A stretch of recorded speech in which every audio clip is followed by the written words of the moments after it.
Hello guys, what we are going to be learning today is how to create our own questionnaire form inside of Microsoft Forms here, okay? And the first thing we need to do actually is select one of these pre-templates that we have here. And in my case, what I'm going to do is select feedback, okay? Now, as you can see here, I have a lot of additional templates that I can use in here, when I select this feedback template.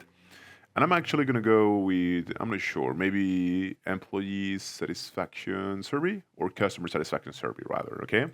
And this already looks pretty good. I can do multiple things here. I can change the image to whatever I like. And I can also change the layout here, the style, that's what it's called, right? So just choose something that you're happy with. In my case, it's going to be this one here. And as you can see here, this template comes with many default questions, which are going to be very useful for most cases, but you can modify them to your liking, like I'm doing here, right? But most of them are actually very relevant for what you're choosing. So just make sure that you personalize it to your own liking and to your own questions, right? As I'm doing here. And if you don't know how to do this, please refer to our previous videos on Microsoft Forms, where we go over the details on how to, add different questions and what different type of questions you have inside of Microsoft Forms.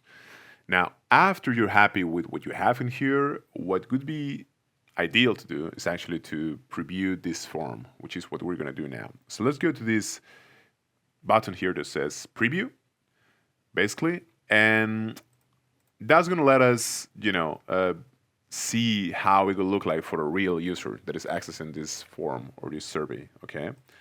Now, after everything looks good for you, what we can do is we can send it to someone, okay? So what we're gonna do is we're gonna go to present, and we're gonna copy this link in here that we're seeing, okay? You can also copy the QR code, and that also works, but in my case, I think it's, usually easier to just send the link.